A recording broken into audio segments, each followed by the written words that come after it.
Hi dears, ഇന്ന് 2025 ജനുവരി 20 തിങ്കളാഴ്ച. നല്ല ദിവസം. പണ്ടത്തെ ഒരു സിനിമയുടെ പേരാന്ന് തോന്നുന്നു, തിങ്കളാഴ്ച നല്ല ദിവസം.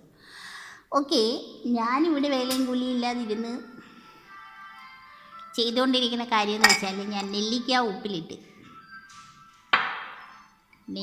ഉപ്പിലിടലെന്ന് പറയുന്നത് എനിക്ക് ഭയങ്കര ഇഷ്ടം. ഒരു ജാറൊക്കെ എടുത്ത് വെച്ച് നെല്ലിക്ക ഉപ്പിലിട്ടു. ഇത് കണ്ട, എല്ലാം എൻ്റെ സ്റ്റീൽ പാത്രങ്ങൾ എനിക്കിഷ്ടം. ഇതിനകത്തൊരു മുളകുണ്ട്. മുളക് എന്തൊരു മണമാണെന്നറിയോ എൻ്റെ അമ്മൂമ്മോ.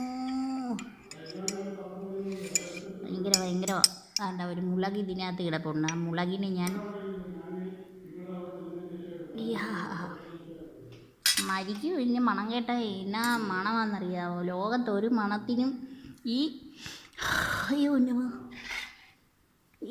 മണത്തിന് തോപ്പിക്കാൻ പറ്റൂലേ. ഭയങ്കര. നമുക്കത് അടച്ചു വെക്കാം. ഓക്കെ, പിന്നീട് ഞാൻ എടുത്തത് കൈതച്ചക്ക. ഇന്നത്തെ എൻ്റെ ബ്രേക്ക്ഫാസ്റ്റ് ആണ് കൈതച്ചക്ക. ഈ കൈതച്ചക്കയിൽ നമ്മുടെ നാടൻ നാളികേരം ഇടുക. ഇത് ഞാൻ കണ്ടിരുന്ന പണ്ട് തിരുവനന്തപുരത്ത് കടൽ കാണാൻ പോയപ്പോൾ, തിരുവനന്തപുരത്ത് കടൽ കാണാൻ മാത്രമല്ല, തിരുവനന്തപുരത്തായിരുന്നു ഞാൻ പഠിച്ചത്. അത് പല വീഡിയോയിലും പറഞ്ഞിട്ടുണ്ട്. നമ്മുടെ അനന്ത പത്മനാഭൻ്റെ മണ്ണിൽ ഭയങ്കര അനുഗ്രഹിക്കപ്പെട്ട ഒരു പോസിറ്റീവ് വൈബുള്ള ഒരു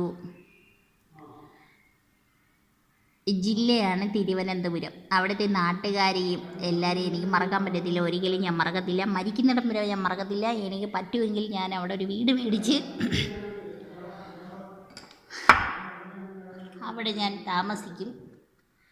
അടുത്ത ജന്മത്തിൽ എനിക്കൊരു ജന്മം, മനുഷ്യജന്മം ഉണ്ടെങ്കിൽ, അല്ല മൃഗമായിട്ടോ പൂച്ചയായിട്ടോ ഉരകമായിട്ടോ പക്ഷിയായിട്ടോ ആരായിട്ടുണ്ടെങ്കിലും എനിക്ക് തിരുവനന്തപുരത്ത് ഒരു വീട് മേടിക്കണമെന്നാണ് ആഗ്രഹം.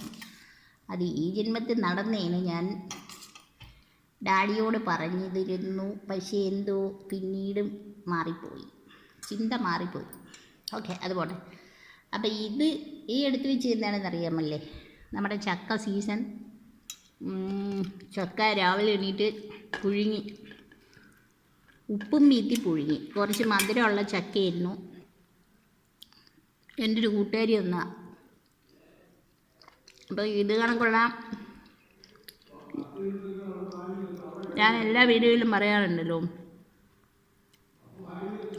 ഞാൻ ഭയങ്കര ഷവായിയും തന്തൂരിയും എന്ന് വേണ്ട, നിങ്ങൾക്കൊന്നും അറിയാൻ വയ്യാത്ത ശവങ്ങൾ മുഴുവൻ തിന്നിട്ടുള്ളവളാണ്. പക്ഷേ നല്ല രീതിയിൽ എൻ്റെ ശരീരത്തിന് അത് പിടിക്കത്തില്ല. എല്ലാവർക്കും ചിലപ്പോൾ കുഴപ്പം വരുന്നില്ല. പക്ഷേ എൻ്റെ ബോഡി പിടിച്ചിട്ടുള്ളത് ചക്കയൊക്കെ വെള്ളം ഇറങ്ങി കഴിക്കുന്നതുകൊണ്ടാണ് എൻ്റെ ശബ്ദം അങ്ങനെ ബളബിളാന്നേ. കരിച്ചക്കയുടെ മുള്ളൊക്കെ വെട്ടിക്കളഞ്ഞിട്ട് തേങ്ങാപ്പീരിട്ട് തിന്നണം.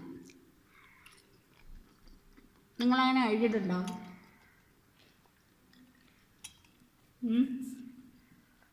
നിങ്ങൾ കഴിച്ചിട്ടില്ല, കഴിക്കണം. അപ്പോഴേ അതിൻ്റെ കരിച്ചക്കൊരു ചെറിയ ചൂടുണ്ട്, ശരീരത്തിനൊരു ചൂടുണ്ടാകുമല്ലോ. അത് വളരെ ബെസ്റ്റാണ്. ഇപ്പോൾ ചക്കയുടെ സീസണാണ്.